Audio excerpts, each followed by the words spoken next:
On today's episode, Neil and I sit down with legendary shooter Jerry Miculek. We talk about Jerry's upbringing and what got him into shooting.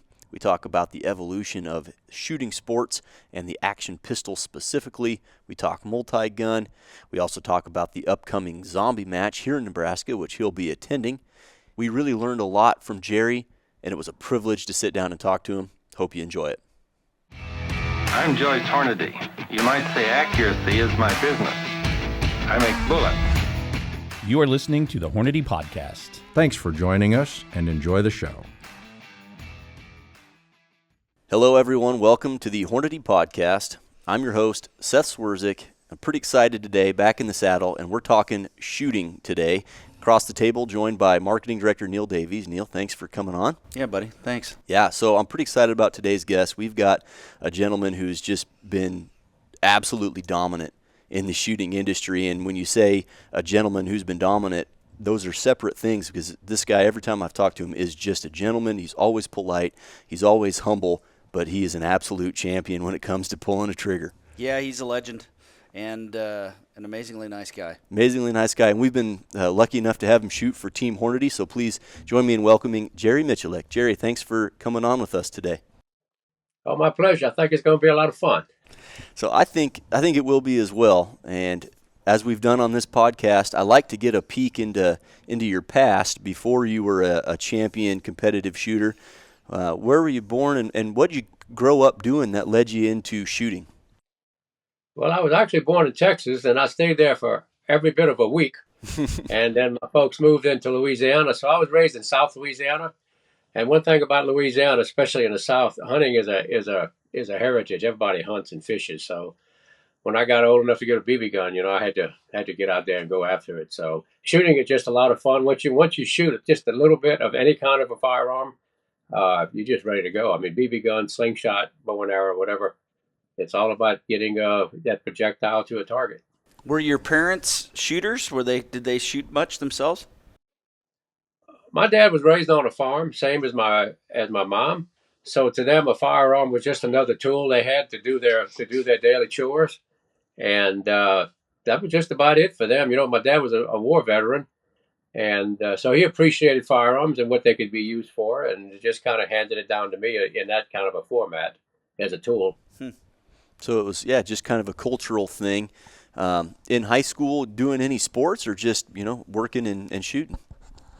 It was just working and shooting. When I was in junior high and high school, with the swamp wasn't about 2.5 miles from the house, so we pretty much stayed in the woods all the time. Well, what a great upbringing to get immersed in firearms and bows and all that kind of stuff to get you shooting.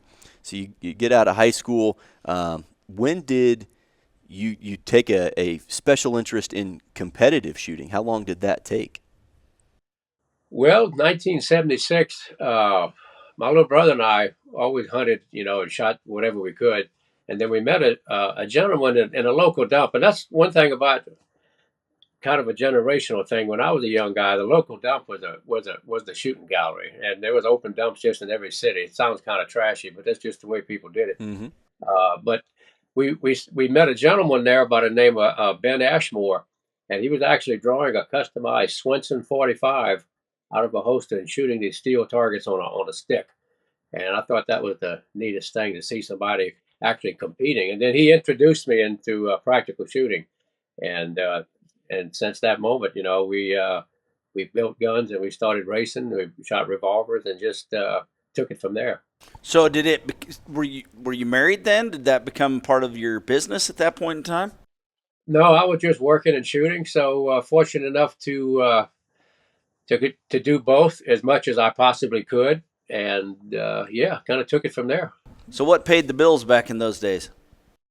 I was a maintenance mechanic. I was a millwright by trade, and I did that for like 15 years. So my background is I was an industrial mechanic, certified welder. We did multi-craft work. So if it was broken, we fixed it. Anything from a 6,000 horsepower turbine down to a toilet. I mean, anything. That's cool. We have guys that work in maintenance at Hornady, and I'm kind of envious about their job because they get to fabricate and make things and fix stuff that there's no schematics for some of the stuff they do. So it can be kind of fun but challenging, I'm sure. Yeah, most of everything we did was on a time-oriented basis. If it's not running, they're not making any money. So you get to learn how to improvise and adapt, and it kind of fits into the competition where a lot of guys are just drivers. They don't really understand the product, the gun and the ammunition combination, and how it works. So I'm the kind of guy, you give me a new gun, I'm gonna take it all apart and see what makes it tick, and what to look for in the long run. So the actual mechanical part of a firearm, to me, is actually very much intriguing. So when it goes down in a match, I know how to get it going and get it back in the fight. That's really cool. That really is, yeah. And a millwright, an incredibly technically deep, in the term mill, if you've ever used a mill, putting those things back together and the gears and doing anything on a lathe with the gear reductions going on in there is just incredibly technical. And probably lends itself, like you said, really well to the gunsmithing aspect that naturally probably comes along with being a competitive shooter at such a high level. That was one of the fun things about hunting. We built our own boats. We built airboats. We built inboard mud boats. All that stuff, boat trailers. We were Johnny on the spot. If it broke, we fixed it or we made it. And that was kind of the fun part of it. It's a whole package. And like when I started shooting, I was casting my own bullets. We make our own bullet lubricant, and just everything. We did it ourselves. So it was kind of a learning curve. So was it revolvers primarily in the beginning? Is that what you stuck with for a long time, obviously? I actually started with a Colt Gold Cup. Oh, okay. But one thing about South Louisiana, either you're standing in the mud or you're standing in a swamp and the water's going to be like knee deep. So shooting a semi-automatic pistol is a great way to lose your brass. And a revolver, you can shoot out of a boat or whatever, out of an airboat, you don't lose your brass. So you can reload it. So I kind of went to the revolver as a go-to. One, because the guns were a lot cheaper, and everything back in the day I had to pay for. So yeah, the revolvers were cheaper, the ammunition was a little bit cheaper, and you could shoot it longer for the same amount of money. So I just kind of gravitated to that. Yeah, very practical choice. Very practical choice, and having that technical background and being a high-volume shooter just lends itself to you're going to be a hand loader, probably out of necessity more than enjoyment. When did you get into the hand loading side of things? Well, there again, my dad was a farm boy, and when I was in 1968, he bought me one gun. He said he was going to buy me one gun. He bought me a pump 12 gauge to hunt ducks with. And then he showed up one day. He didn't hunt or he didn't reload, but to him, if you owned it, you should work on it. And one day he showed up with this mech shotgun loader, and he put it on the taper. He said, if you want to shoot, you better learn how to do this.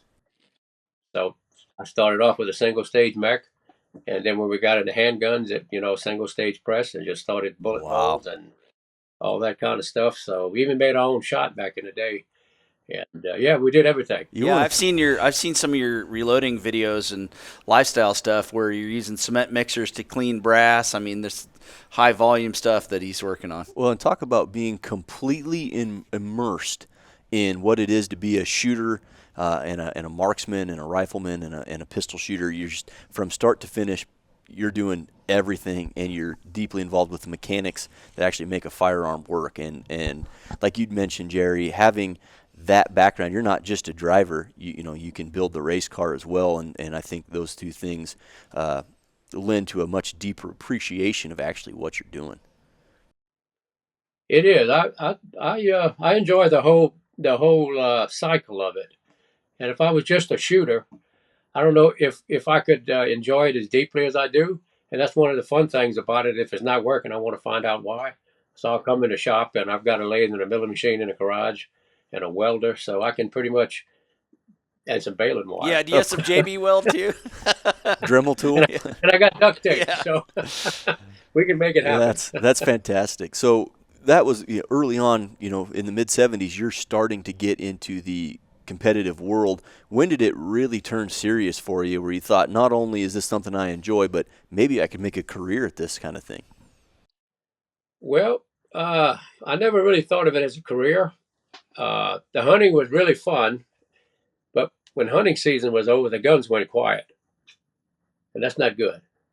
So to keep the noise level up and the excitement level up, we started shooting competitions. I met Ben Ashmore, and he was holding some local competitions, so we started shooting locally, and that was 1976. So it was just the fun of staying around a gun and doing your passion, and building guns, loading ammo, and trying to make. What I wanted to do from the very start was to take a revolver and run it faster than anybody has ever run it before. So I spent a large part of my time just racing. Mission accomplished. Racing guns and see where it would go, which sounds pretty simple, but it took about 40 years. Gee, overnight success. Overnight success. Yeah, Well, then overnight. Yeah. At some point, you had a relationship with the Clark family, right? So I mean that Right. I don't know if everybody knows. Jim Clark Sr. Yeah, Pretty I mean, how did award-winning that guy all himself. come to be, and obviously your marriage and everything like that. Yeah, I married into family in '92. And of course, Kay was a range brat long before I was. So when she was a little kid, she would go pick up brass and be with her dad on the range and put pace targets, for the bulldog guys. And she was also in ROTC, and she went into high power silhouette. And then when action shooting came around, she was just starting to shoot action shooting when I came along. So we got together on that, and she's quite the accomplished competitor. I don't know how many national and world titles she has, but she's extremely, let me say, humble about her shooting. You wouldn't even know that she actually competed. And she has all these wins behind her, and yeah. Yeah, it is definitely a family affair. Yeah. Yep. Husband, wife, daughter, the whole package. And then obviously the Clarks and Clark Custom Guns. I mean and they are just down the road from you, right? Is that right? Are they right there? Yeah, about 150 yards to my right. Yeah. So that's helpful when Yeah. you got a custom gun maker. You probably got some tools over there you can use from time to time. Yeah, it's always good to have a backup. Yeah. That's one thing good about one thing I really enjoyed about being this close to Jim Clark Sr., where there's not too many things I could show him that he hadn't seen before. Yeah. So he could kind of shorten the learning curve and get me going without wasting a lot of money. And that's what I try to tell people who want to get into competition shooting is just don't run out and buy a bunch of stuff and show up at a match. It would be a lot better if you just went to a match and say like you wanted to shoot open pistol. So go there and talk to some of the open guys, see their equipment, what kind of ammunition, holsters, optics. Yeah, it'll save you a lot of time and money. Yeah. Isn't that the truth? Yeah. So what was the transition and kind of the evolution for you of the pistol competitions that you began shooting and obviously got really proficient into the different sports, and when, you would have been around for when those sports kind of really came to mainstream popularity. What did that transition look like in your career? Well, there were so many different disciplines in action shooting. So I focused on revolver, and then when multi-gun or three-gun became very popular, I branched off into the three-gun game. And I had been shooting three-gun back in the 80s, back when Soldier of Fortune had their convention down in Las Vegas. I didn't really go for the convention. I went for the competition because they were really the first multi-gun match, rifle, pistol, shotgun, and they had a $10,000 prize. Which back then, nobody else was, there wasn't any cash money in the game. So I shot Soldier Fortune from the mid '80s, and then it started evolving. And then in early 2000s, mid 2000s, they had a circuit going for three guns. So I just kind of blended myself into that because, I was a duck hunter basically long before I was a pistol shooter. So shooting a shotgun and reloading it and stuff like that came pretty natural. And we shot a lot of 22 rifles. That's one thing we did when we were young. Man, I can remember on a weekend, buying a carton of bullets or 2 cartons, and it didn't last long. We did a lot of 22 rifle shooting. Yeah, and then you used to compete in this Sportsman's Team Challenge too, right? Yeah, the Sportsman Team Challenge. That was another level of 22 rifle proficiency there. And what's interesting about the 1022 evolution, the bow barrel, like you see, that's common. I think Jim Clark Sr. was the first one to actually build a heavy barrel 1022. Okay. And the Sportsman Team Challenge kind of needed that application. And they also, as good as that platform is, they were able to bulletproof it with better extractors and better barrels and trigger assemblies. Back then, when I was in high school, you could buy a 1022 for like $95, and now a target trigger group is like $250. Yeah, So. yeah. Things have definitely changed in that regard. But I'd like to think that a lot of the products have improved with the ability to use computer-aided machinery and things like this. Not as much time spent with a file like it used to be back in the day, but there's still something about having a gun that's been smoothed up by somebody. Yeah, it's when you're talking about computers and stuff and ammunition, and when you mentioned Jim Clark, one thing that came to mind was when he started his business in 1950. He started his business on converting 38 Super 1911s into 38 special wad cutter guns. Oh.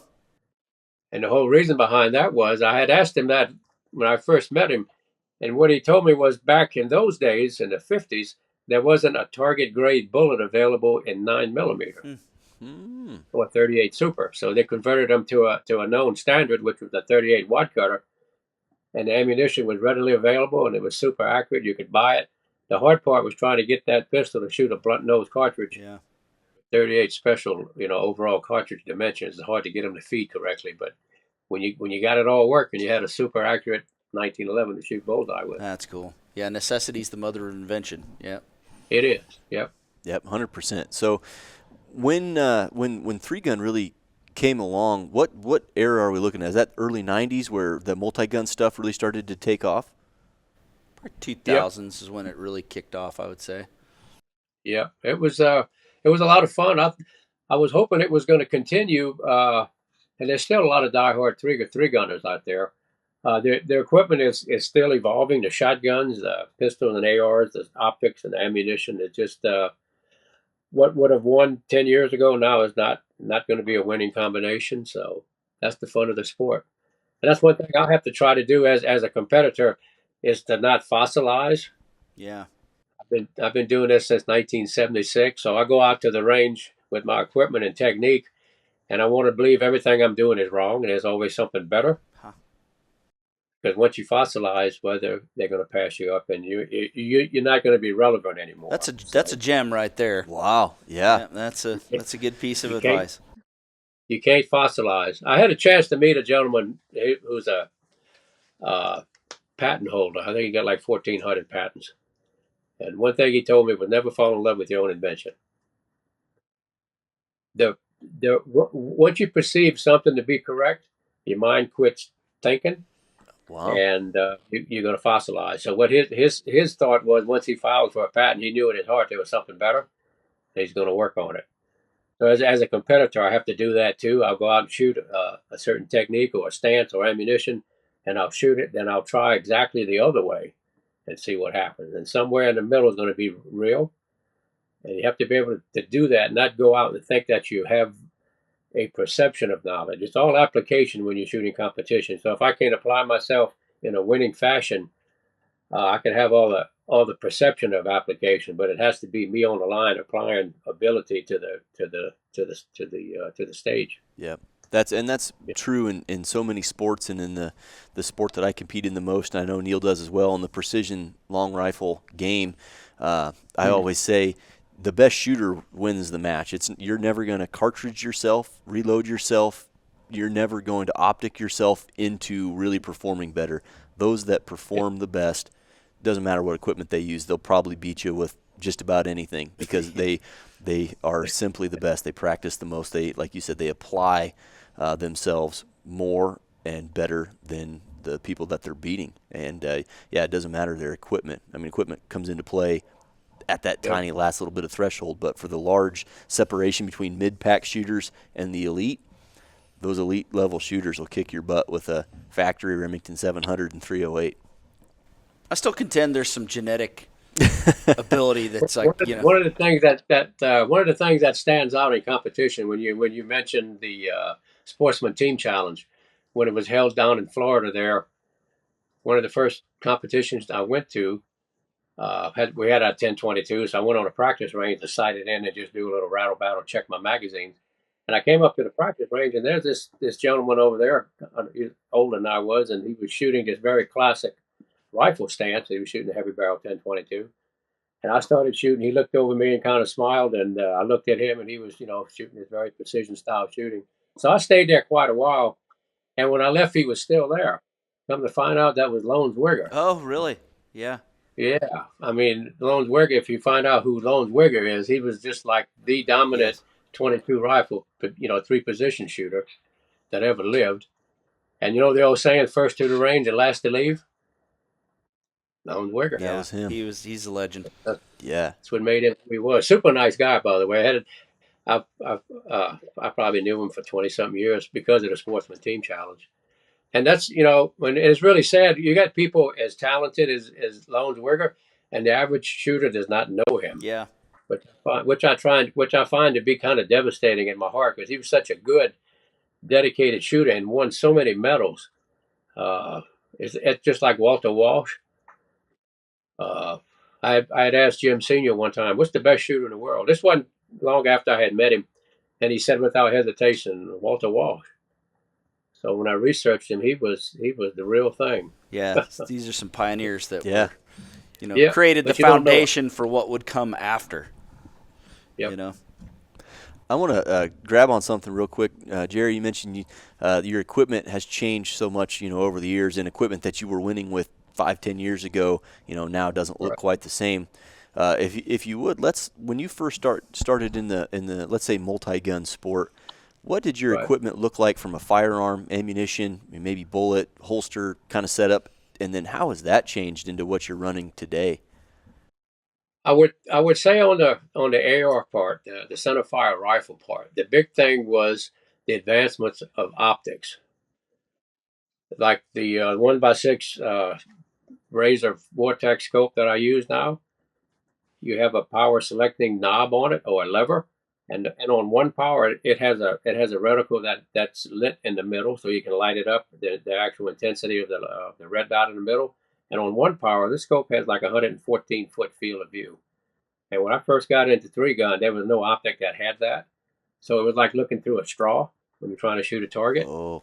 So with an optic like that, I can shoot from point blank range and flip it up to 6 and go out to whatever 600-700 yards without any problem. And also the quality of the red dot sights, or the sights of that nature, the actual product has gotten so good and is so reliable that the battery life is increased drastically. That's one thing the average shooter might not appreciate. When red dots first came out, there were these long tube deals about big as a straw, about this big. Yeah. And it was like looking through a straw. Now the screens are flat. The optic quality is super. Battery life is good, and the durability of the product is getting smaller and smaller, and battery life is getting longer and longer. So it's just that part of the AR platform. The quality of ammunition, I'm sure you've seen that grow now. With the match grade ammunition being readily available at a modest price, that has taken off. And on the shotgun part, the guns have evolved into being more shooter friendly. How fast you can load them. Oh, yeah. The loading speed, obviously, a big limiting factor. Yeah, so that's like the Mossberg, the 940 JM. My daughter Lena and I, she had more input on that because she does the quad loads. So Mossberg, came here with some engineers, and they looked at our guns, the way we had butchered them on the milling machine, and modified the hand guards and put these little pieces of aluminum here and there, and they actually made the product now compatible right out of the box. So, and this is something else that I've noticed in the gun industry in general. It used to be a firearms manufacturer would make something, say like a 38 Super 1911, back when Jim was in his days in the 50s and 60s. They made a 38 Super, and it was just basically a 1911. So Jim would take it, do all the customization to it, chamber it for 38 Special, accurize it, trigger job, blah blah blah, everything, sights, and then market it. Now you see gun companies are willing to not only sell a base model, but also a competitive race model. Mm-hmm. So they're actually listening to customer input. It's not like I'm gonna make this and you salesman go out and sell it. So now they're making exactly what you want to buy. You see that across the board in just about every product. Hornady ramps up their ammunition to the competitor really quick. The quality of their ammunition. I can't reload as good as what I can buy, but I can load more cheaper Yeah. if I can load. So that's what I'm looking for as a competitor. And the pistols, like we just talked about, the accuracy potential. Now we have optics on the slide, so the only thing you have to worry about is actually the barrel fit to the slide and not the slide to the frame. So you can get an accurate pistol. My M&P pistol now, with the red dot on it, with an aftermarket barrel, it'll shoot 2.5 inches at 50 yards, with me fitting the barrel in the garage with a file. Wow. So Yeah, I that's mean, really, I think you said it right. I mean, you can't fossilize, and that the same thing holds true for manufacturers. Yep. You can't just sit on what you did yesterday. You've got to make new products. But I think that the thing for us at Hornady, it's unfortunate because there's a lot of things that take place in our production area that we can't really talk about because it's proprietary. But there's some significant advancements that are made behind the scenes here. Like a little change here, a little change there, but these make drastic improvements across product lines. And, I know that we do not rest on our laurels. We are continually trying to improve, not just by introducing new products, but by introducing new manufacturing processes and procedures that really help to create a more consistent, more accurate product that we can hopefully make faster. Yep. And that one of the big things that I've noticed in my almost 10 years here is the things that we've done, like you've mentioned, the processes and the manufacturing controls that make the product just a little bit better, or maybe it's a little bit faster to make, but it makes for a more consistently accurate bullet across not just a lot number, but lot to lot to lot to lot. And then you get years worth of lots of bullets created, and those small improvements on the processes make for a more consistent bullet from bullet 1 to several million. That's been neat to see that, you can get a good batch of bullets and you make 200,000 of them, but the next 200,000 and the next 200,000, the consistency across the entire production life, I've seen increase, and that's been a neat thing to see. And when you shoot millions of rounds like Jerry, that consistency is tangible. You can see that consistency. And you have to listen to feedback from sponsored shooters and customers. Great story I had one time. Sorry, getting off subject here, but there's a company that hunts hogs at night with thermals, and this was back when they were using AMAX bullets. We don't market our match bullets for hunting purposes, but they were using AMAX bullets, and he contacted me and he needed 178 grain AMAX bullets for 308s. And I said, well, we don't have that. We got 168s. He's like, no, that won't work. I was like, what? I've shot a fair number of pigs. I mean, it's 10 grains difference. But they shot thousands of pigs a year, and they shot them with 178s, and their goal is to get them before they leave the field. They need to pick them up. So 178s, out of 2,000, let's say, 850 would be dead right there, and they shoot them in the exact same spot every time. And only a small percentage would make it to the field edge. But with 168s, that number kind of flip-flopped. Mm-hmm. You can't argue with those kinds of numbers. So when a guy like Jerry is shooting as much as he does and he tells you this, that, or the other thing, you better listen. Fair enough. Yeah. That's pretty good input right there. Yeah, I would never have guessed that 10 grains of bullet would have made that big of a difference. But when they have a test sample that's that large, then you pay credence to that. That's real.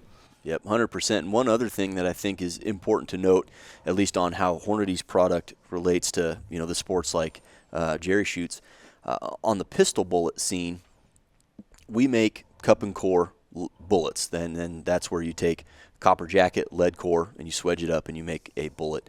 And I know from a lot of high volume shooters, they like to use plated bullets, for example, because they're much more cost effective, but the accuracy potential of a plated bullet is just not as consistently accurate as a cup and core swedged bullet. And we've got our HAP bullet line, Hornady action pistol, designed specifically for accuracy from a pistol. And these things, they start and finish in one single line, one concentric line of tooling makes this bullet from start to finish. And that's how we make our match-grade rifle bullets. That's how you make the most accurate bullets in the world.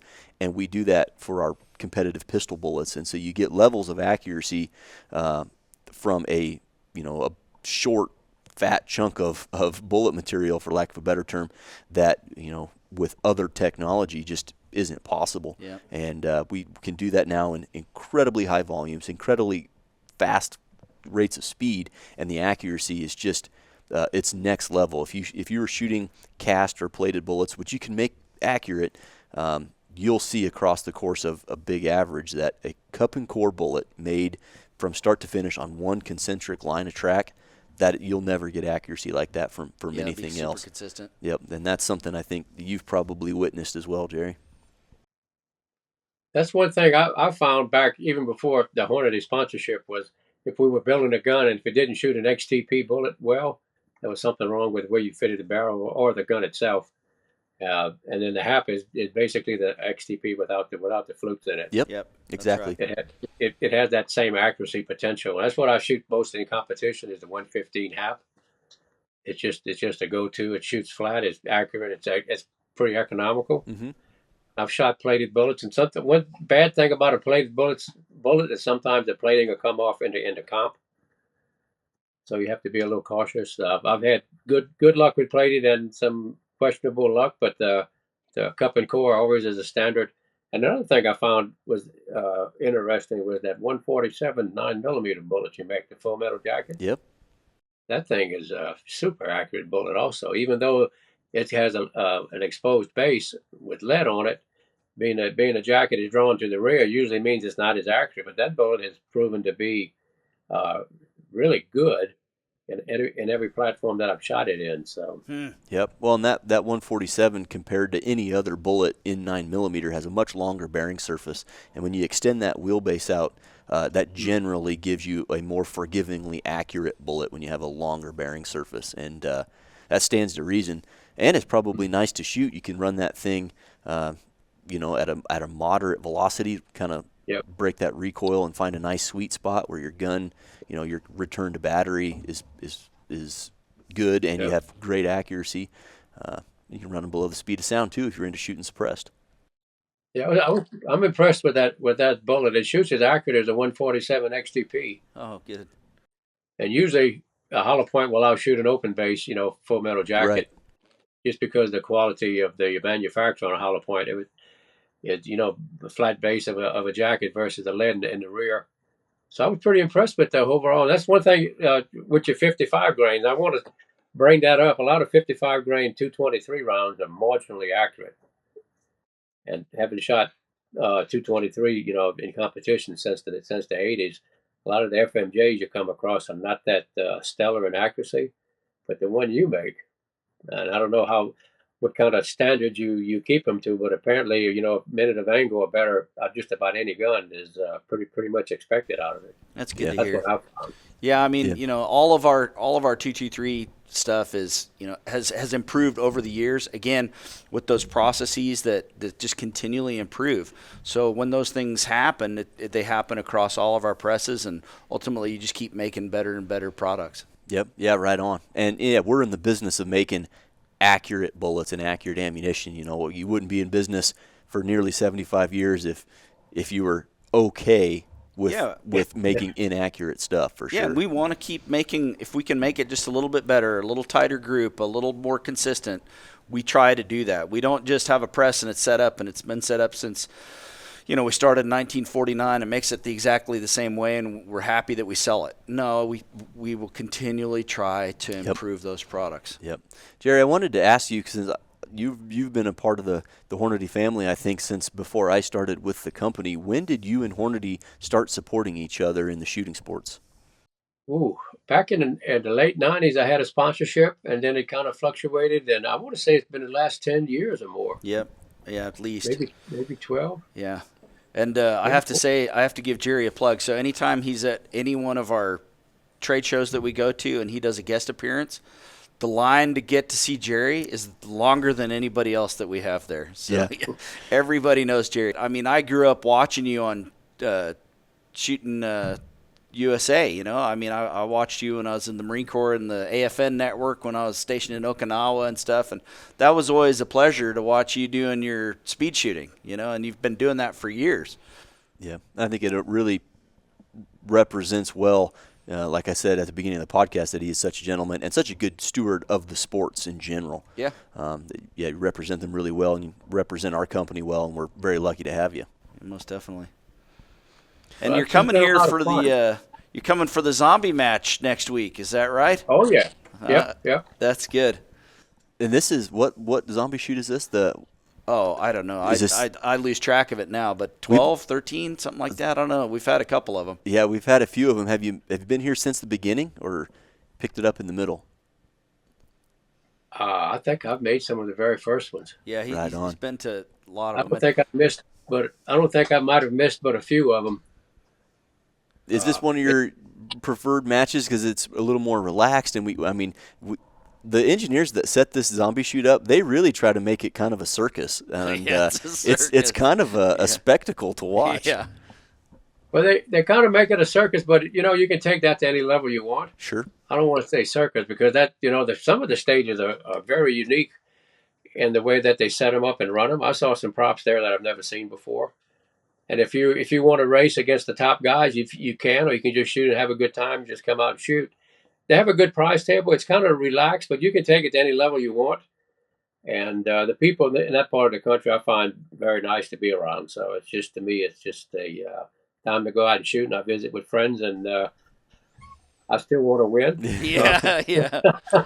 And you've won it once or twice, as a matter of fact. Maybe more than twice. I'm going to go for the win. Yeah. But in the end, I can say I've got trophies, and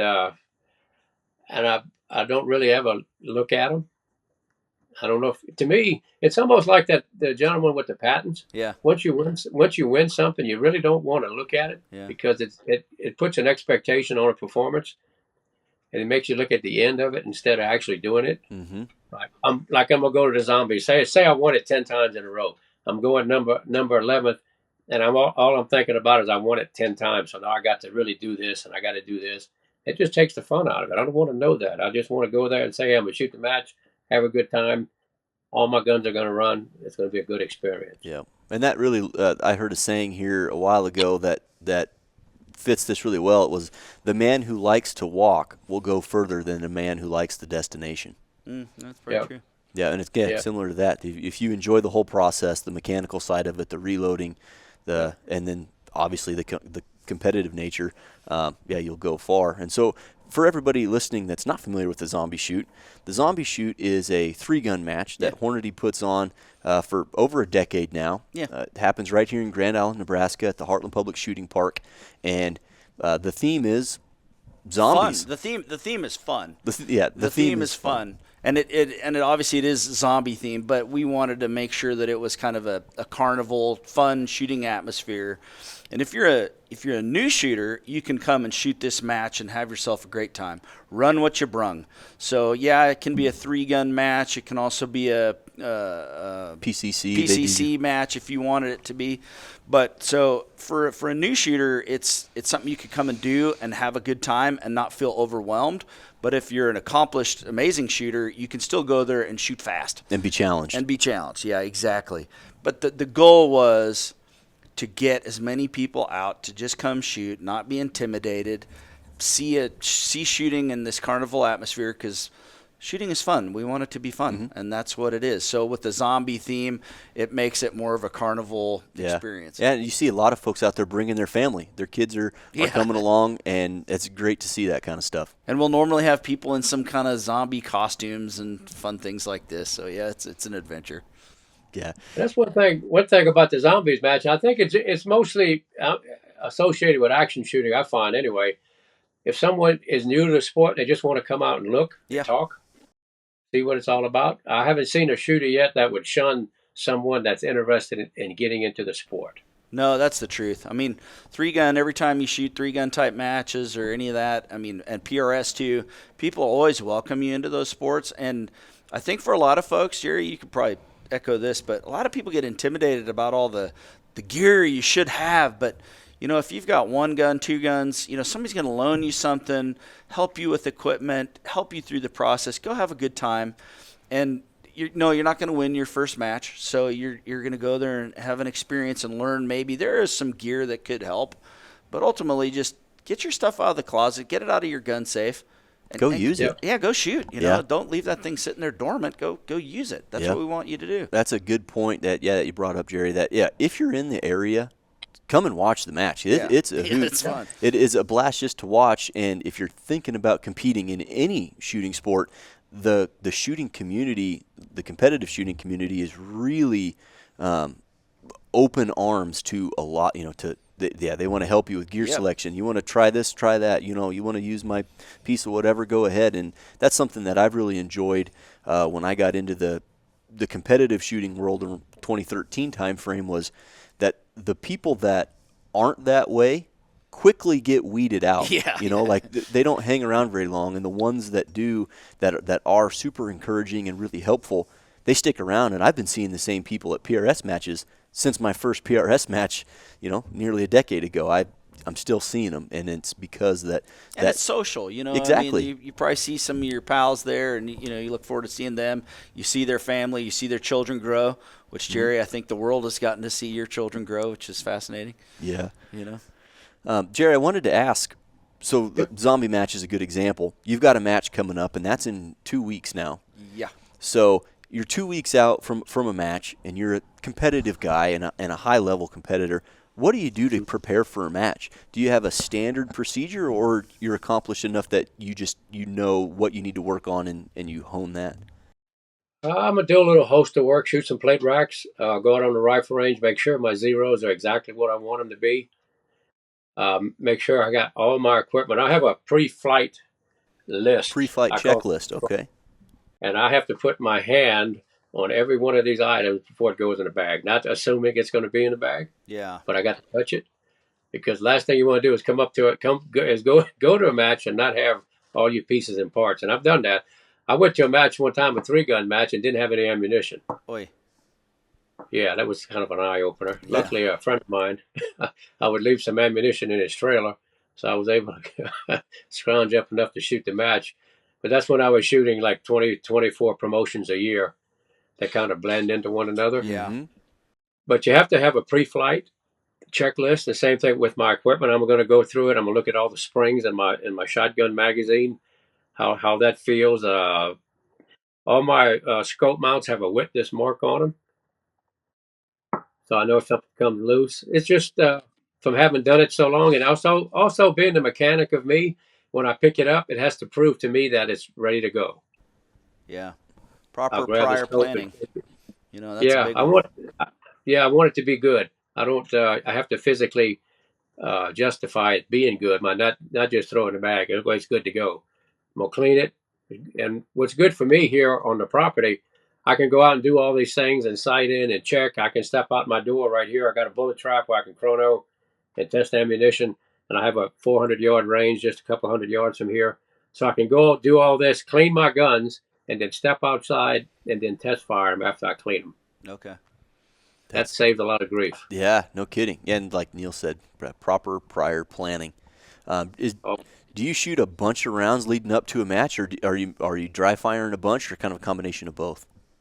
Well, I'll go out and practice a little bit, and if I perceive a weak spot, I'll spend some time on it. Okay. But if everything is checking out, and I'm thinking I'm going to be, you'll never be proficient enough in your mind to ever compete. That's just the way we are. So if everything looks good enough, it's a combination. You don't have to win any stage to win the match. You just have to shoot consistent, and your guns have to be consistent. You can't have a malfunction. So my guns might not be the most trick, but at the end of the day, I'm hardly going to ever have a malfunction, and that's a great thing. You can win 10 stages and fall on 2, and your gun's not working, you're not going to win the match. So I'd rather have consistency performance. At the end of the day, is going to win the match. The ego wants you to win everything, and that usually doesn't work. I would think, Jerry, that over the course of your career, if anybody would be able to talk about the modern advancements in trigger technology, it would be you. You know, we're filing with a stone. I'm so spoiled, you know, now being a younger guy and less than 10 years into the industry that it's turnkey for me to just grab an aftermarket trigger and throw it in there and everything's great. But where you started shooting in the 70s competitively and then to present day, the amount of trigger pulls you have between just dry fire practice and live ammo, you've probably really seen an incredible evolution just in trigger technology. It is. There's drop-in triggers available. I have a Timney in my M&P 2.0 pistol. It drops in at 3 pounds. Wow. I do have to say something, though. So speaking about triggers and things, you know, rest in peace, but we worked with Mike Voigt for a long time, and Mike is, for those that know Mike Voigt, he's a true gentleman and a great guy. And but man, you give him an STI 2011, and with I don't even know what he had, a Swiss Army knife maybe, and a a nail file or something, and then boom, hands it back to you, and it is the smoothest, best trigger you could ever get, which was, you know, and you know Mike obviously, or knew Mike obviously, he's a great guy. Yeah, that's one good thing about 1911 pistols. That's what makes a 1911 so competition worthy, is the trigger. Yeah. Everything else about it can be changed, but that straight back, short, light trigger is what everybody wants in competition, and it has that platform. That's the heart and soul of a 1911 is the trigger. Yeah, 1911 AR-15, they're kind of like the Chevy 350. You know, you can got to have one. It is. Yep. You do a lot with them too. Yeah, it's just, and there's so many parts and things you can do with them, and they're just amazing. That's really the beauty of an AR is I can come in my shop here with just minimum tools and totally disassemble it, put a new barrel, hit space it, you know, check the hit space, put new trigger parts in it. In just a few minutes, I've got a totally rebuilt gun ready to go play. Yeah, exactly.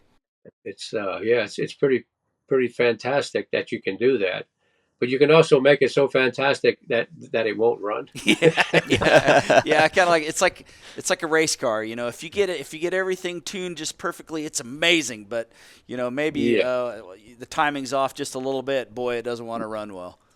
Yeah, so I kind of keep mine a little bit simple, but it has to be 100%. Yep. So, number one, Jerry, with all the competition shooting that you do, which, you know, maybe you're throttling it back a little bit than say a few years ago, do you still find time to get out in the woods and do some hunting? Yeah, fortunately for me, my wife likes to hunt and fish. Yeah. And shoot hog, thermal hunt, whatever. Go frogging or whatever. Go play with an alligator at night or something. She's game. She wants to go. So I'm kind of fortunate I can do and go what I want to do with someone I want to do it with. So it's to me it's been a wonderful 30-something years now being married. I couldn't think of it any other way. So we like to get out in the woods. We go to Texas and hunt deer. We've been to Oklahoma, and we'll go shoot some prairie dogs this year. And if you know a spot that needs prairie dogs taken off of, let us know. We're pretty good at it. You're the man. You're the man. Prairie dogs should be shaking right now if they know that this is going on. Yeah. Well, we had you in Nebraska here. This has been a couple of years, but you came up to Nebraska and hunted with some Hornady folks for whitetail. Yeah, we did. Yeah, it was a lot of fun. Yeah. Now I was just showing some pictures the other day about that hunt. Yeah, with Marv. Yep. Yeah. Yeah. Oh, Marv. Great I guy. do have a question. So I've seen some photos with you and our good buddy Robert Brantley. So are you interested in doing any of that kind of stuff, shooting some PRS things at some point? Shooting competition with him? Yeah. Yeah, matter of fact, first time I met him, we were on a hunt with him. We went to shoot some hogs. Oh, yeah? And we did some cold deer shooting on a lease he has over here about 60 miles from us. And, Robert's super nice guy, by the way. He's a fantastic guy. He's extremely talented and very understated for his ability. Mm-hmm. So, he wants me to come do some PRS stuff with him this fall. I might have to step out. Yeah. I actually shot a rifle-only match. Jim Clark Jr. and I in 2000, we shot a rifle-only match in Texas, and we won it. And I was the high overall. And I shot a gas gun. But the only reason I actually did good at it, Little Jim, I call him Little Jim with a lot of respect, Jim Jr., was into that style of shooting. So he had all the dope and was able to help me out tremendously with finding targets. And that's one thing little Jim had, was a super eye. He could find targets and call distances. So all I had to do was pull trigger, and he and I won the team championship there. It was kind of cool. That is fun. That is awesome. Yeah. I wanted to ask this question here. I kind of saved it for the end, and I'm not sure your answer, but I have a pretty good idea. But, you've got records in everything from semi-automatic 9mm revolvers all the way up to 50 BMGs. You've got some shooting records with that, and you just mentioned that you went out to rifles only and won your first match out there. There has to be a core set of fundamentals that you apply regardless of what firearm you're shooting. And I just want to hear your insight. Is it sight alignment, sight picture? Is it trigger control? What are some of the fundamentals that you see that go across all firearms that just work no matter what you're shooting? Well, trigger pull is always going to be more important than sight alignment. That's just the way it is. More with a pistol than a rifle, but it's still trigger. You have to trigger what you see, Mm-hmm. and you can't have an expectation of a performance. You can only do it per shot. Like an action shotgun or an action pistol stage, and it's 30 shots. The one you're about to make is going to be the most important. You could never miss fast enough to hit. So you have to shoot. You have to shoot the match, not have an Once you put an expectation of a performance, that boat anchor is so heavy you can't pull it. Here, hey, watch this, hold my beer. Watch, kind of a thing. And you hung that expectation of a performance. You can only do the performance. You can't expect an outcome. You have to earn it for every shot. And one thing I really enjoy about shooting, I still get excited when I shoot. So the adrenaline is your friend. A lot of guys tremble at the thought of being nervous and everything. That's what I want to be. I want to be a little bit on the edge and feeling like I'm excited and a little bit shaky. And then when the timer goes off, that's a gift. That adrenaline is a gift. It lets you see faster, lets you trigger faster. That's that's good stuff. Don't waste it. Yeah, it's like race fuel. Yeah, you got the race fuel, and then with reloads and trigger manipulation and stuff like that, you get enough reps of that in that it becomes your muscle memory. Now you can let your muscles remember, and then use that adrenaline to take things to level 11. Yep, let it ride. That's great. Well, that's you heard it here first, folks. Trigger pull more important than sight picture or sight alignment. It always is. Jim Clark Sr. told me that. And give you a little idea how I came across this. Jim hadn't shot a match, and this was back a few years before he passed away. I was shooting for the Masters event where they had these apertures. You shot with a 22 pistol. It was iron sights, metallic sights at 50 yards, and they were 3.7 inches. There was 5 of them. He had a time limit, so I was practicing with my 41 Smith & Wesson, and I could maybe get 2, maybe 3.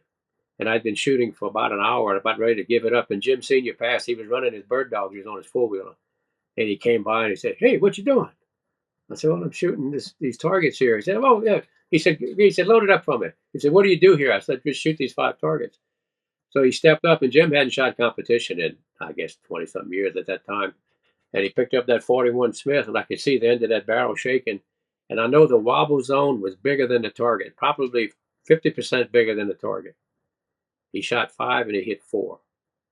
And he handed it back to me. He said, "Yeah, it sighted pretty good." And I went, "What?" And what he told me was, no matter how much you wobble, if you just break what you see, 50% of the time it's going through the X-ray.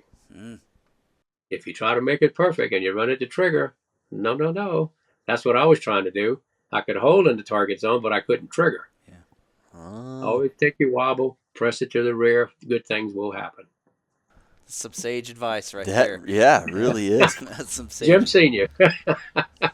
Well, Yeah. awesome. I feel like that's probably a good place to wrap this one up. And hopefully, Jerry, you're coming out here for the zombie match. Maybe we could grab you a post-zombie match if you've got time before you got to get back and kind of do a post-zombie recap live here in the studio.